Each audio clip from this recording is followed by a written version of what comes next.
A few years ago, I met someone who completely changed how I look at money. No flashy car, no designer clothes, no big personality. If you saw him at the grocery store, you'd never think twice. But one random conversation revealed something surprising. He was a millionaire. Not because he sold a company, not because he picked the perfect stock, and definitely not because he went viral. He worked a normal job, lived in a normal house, drove the same car for over a decade, and what stuck with me most was this. He wasn't proud of anything he did with money. He actually laughed and said, "I just didn't mess it up." That line stuck with me because most people don't lose the money game by making bad moves. They lose it by making exciting ones. Today, I want to walk you through the boring money habits that quietly turn regular people into millionaires. Not overnight, not impressively, but reliably. They spend way less than they make. One of the most common traits among millionaires is simple and honestly kind of boring. They don't live like they're rich. No flashy cars, no "I finally made it" upgrades, no lifestyle flex. And that's what throws people off, because most people do the exact opposite. They get a raise, and within a few months, it's gone. New car, bigger apartment, more subscriptions, more "we deserve this" moments. Income goes up, and lifestyle follows immediately. But here's the key difference most people miss. Millionaires keep their fixed expenses low even after raises. They don't reward every income increase with a bigger monthly payment because they understand something most people never learn. Once a bill becomes fixed, it owns you. That car payment, it shows up every single month. The bigger house, higher mortgage, higher taxes, higher insurance, higher stress. And subscriptions are the sneakiest one. $12 here, $20 there, $40 for convenience. It doesn't feel dangerous until you realize your entire raise disappeared without changing your life at all. Millionaires don't play that game. They delay gratification so long it almost looks unhealthy. From the outside, people think they're cheap, behind, missing out. But here's the part no one sees. They're buying freedom. They're buying options. They're buying time. They're buying the ability to say no. And over time, that gap compounds. Not just in money, but in peace. Because when your expenses are low, pressure is low. And when pressure is low, decisions get better. That's why this line matters so much. You don't build wealth by what you make. You build it by what you don't spend. Two people can make the same income. One upgrades their lifestyle. The other upgrades their margin. 10 years later, one's still working for money. The other owns their time. That's the difference. They automate investing and never touch it. Millionaires don't constantly tinker with their money. They don't panic sell. They don't check their account every day. They don't try to outsmart the market. Boring habit? Automatic contributions. Same investments, same schedule for decades. It's not exciting, but it works. Here's an example. Investing $500 a month at 8% doesn't look impressive early. Year 1, almost nothing. Year 5, still boring. Year 30, they would have almost $745,000. That's where people start asking how you got lucky. Key takeaway here is consistency beats intelligence in investing every single time. They avoid bad debt like the plague.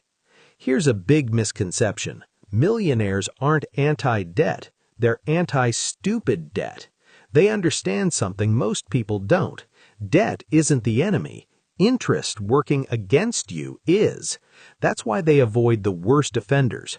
High car payments that depreciate every single day, credit card balances charging 20% just to exist, lifestyle loans for things that don't earn a dollar back.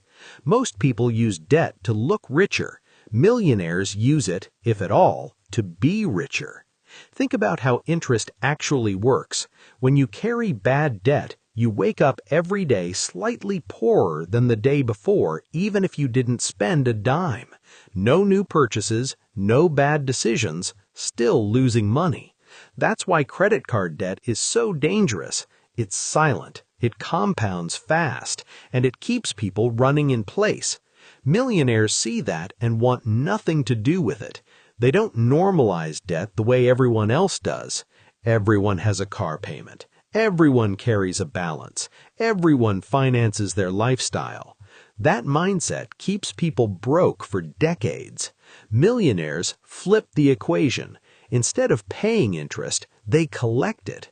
They let their money do the compounding. Stocks, businesses, cash-flowing assets. Now, interest is working for them, not against them. And here's the rule they live by.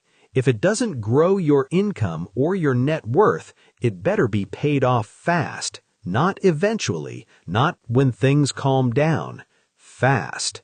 Because every dollar of bad debt is stealing from their future freedom. That's why you'll see millionaires drive paid-off cars, live below what they can afford, and say no to financing things they don't need. Not because they can't afford it, but because they understand the trade-off. Every payment is a promise to your past self that your future self has to keep, and millionaires are extremely careful about the promises they make. They don't upgrade their life every year. Most people think wealth means constant upgrades, new phone, new car, new house, new furniture. Millionaires do upgrades slowly and only when it actually improves their life. A millionaire's key habit is long-term ownership, fewer decisions, less consumption. Boring people keep things longer. That's not an insult, it's a strategy.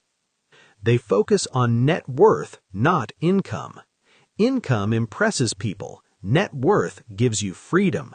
Millionaires track one number, what they own minus what they owe. They ask, did my net worth go up this year? Am I less dependent on my paycheck? Someone making $70K with high savings and investments is often wealthier than someone making $150K living paycheck to paycheck. They stay boring during exciting times. This is where most people fail. During booms, millionaires stay disciplined. During crashes, they stay calm. They don't chase hype. They don't panic during fear. Boring is a superpower. Line to hit hard, the market transfers money from the emotional to the disciplined. They play the long game. Millionaires think in decades, not months. They don't ask, will this make me rich this year? They ask, will this still matter in 20 years? Habits over time is saving even when it feels pointless, investing even when returns are slow, saying no when everyone else says yes. Boring habits compound into unbelievable results. The truth most people don't want to hear. The truth is, becoming a millionaire isn't hard. It's just boring. There's no secret app, no perfect timing, no viral shortcut. It's the same small decisions made over and over and over again. That's what people hate, because boring doesn't get applause. Boring doesn't get likes. Boring doesn't look successful. Most people would rather look rich now than be wealthy later. They want the car before the investments, the lifestyle before the foundation, the validation before the freedom. And social media makes it worse. You see the trips, the upgrades, the highlights. What you don't see, the debt, the stress, the payments chasing every paycheck. Millionaires are willing to be misunderstood for a long time. They let people think they're behind. They let people think they're playing small because they know something most people never realize. The real flex isn't stuff, it's peace. It's waking up without panic. It's not needing every paycheck. It's having options when life changes. That's why this matters. If you can master boring money habits long enough, not for a month, not for a year, but for years, You don't just become a millionaire, you become free. Free from payments, free from stress, free from needing approval. And freedom is worth way more than looking rich. If you want honest conversations about money, not hype, not get-rich-quick nonsense, subscribe to my channel, and I will see you guys in the next video.